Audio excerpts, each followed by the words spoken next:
I haven't been back here because with everything going on in the world, I wanted to pause and find my bearings and just be really mindful about the space that I'm taking up online.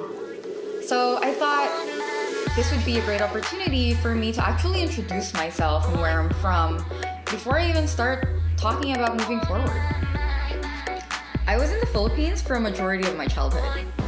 I grew up in Lawag City, Ilocos Norte. Small town where everyone knows everyone. I went to the same public school from kindergarten to sophomore year of high school. The education system in the Philippines is pretty rigged too. The rich people get to have better education because of the higher costs and just a class bias, especially among private schools. I went to a magnet school that was government funded. There was not a lot of discrimination in my school since it was more favored to showcase your intelligence than what your parents did or how much your allowance is. I come from a family of merchants. My dad's family is originally from China. They owned the first construction store in our city. And my mom's family owned the first drugstore. Just saying this right now, it makes sense to me why they got together. But my grandparents did everything they could to separate them. They ran away when my mom was 14 and my dad was 16.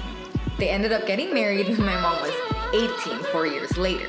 Within those 4 years, they kept running away, but my Lola would always find them and drag my mom back home. My dad's parents were a little more chill about it, but they were very, very vocal about the fact that they wanted my dad to marry somebody Chinese. And this was apparent my whole life. Our family would constantly be treated less or would be judged more often because we were mixed. My Lola's mom, my great-grandma, was a cabaret singer who always fell in love too fast. My grandma had many siblings, and only one was her full-blooded brother.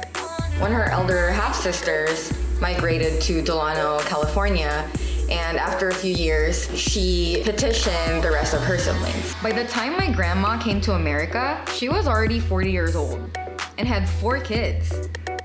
She was only able to take her youngest with her, while the rest of the family stayed in the province.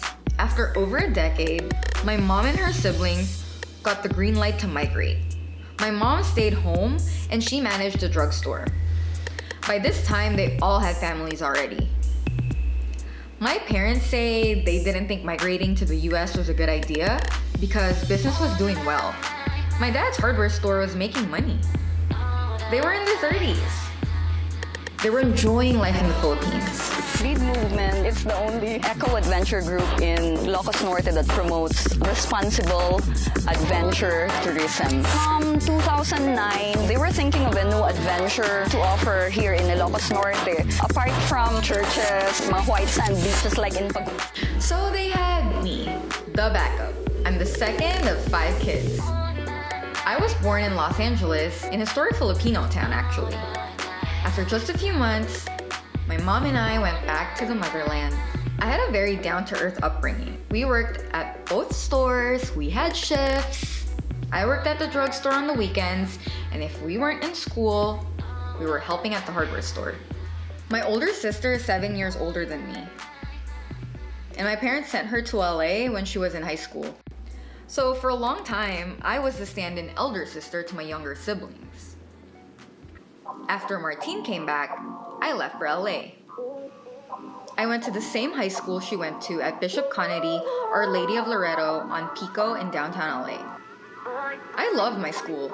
It was a small community of girls. We were all minorities, everybody was nice for the most part.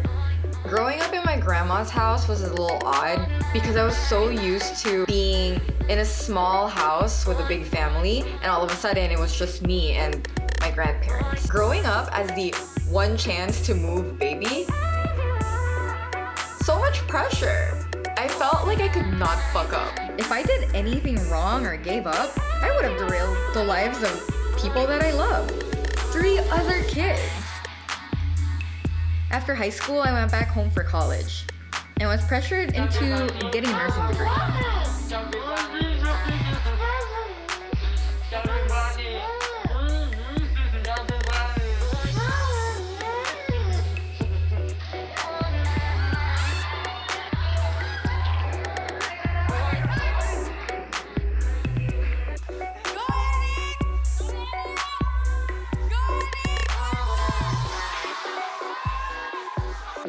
time I ever worked at a hospital was interning in the Philippines. And those hospitals were gnarly. I have so much respect for Filipino trained nurses. I could say my bachelor's was useless since I work in digital marketing now, but honestly, I learned so much. There was a lot of logic in what we studied. And while interning in the hospital, I learned about hierarchy in a professional setting. And those psychology classes helped me understand consumer behavior now that I do advertising. I started working in marketing when I was a senior in college. I got a social media gig because I had a blog and I maintained a lookbook account. You remember those? I worked for that fashion distribution company for almost 2 years before I left for LA. I knew that it was a good opportunity for me to have on my resume in case I couldn't work as a nurse. I honestly had no plans on becoming a nurse. The moment I got here, I worked for a startup and stayed there for almost 6 years.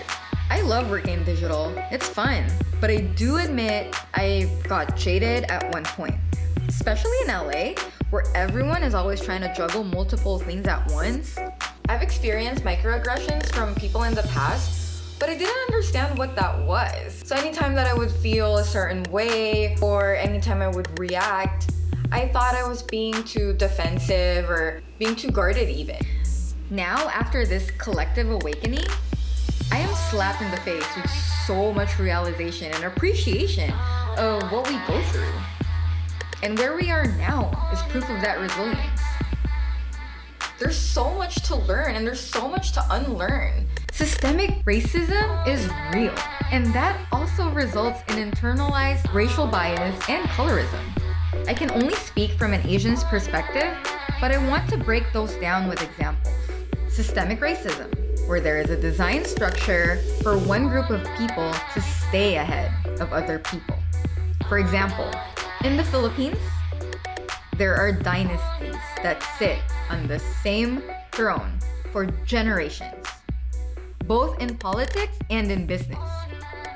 The rich people get to do whatever they want to the poor people, but they rarely ever get punished for it. Internalized racial bias. Thinking somebody has given privilege because of race. My grandma, for example, was very vocal about how much she wanted one of her daughters or granddaughters to marry a white man. She also would give me microaggressions like telling me I shouldn't dye my hair crazy colors because I'm not white. Basically saying it looks dirty on me. Colorism. Prejudice or discrimination against individuals with a dark skin tone, where those with lighter skin are treated more favorably than those with darker skin. Whitening products is normal. They just think fairness is related to pureness and cleanliness, assuming that if you're fair, you're rich and educated.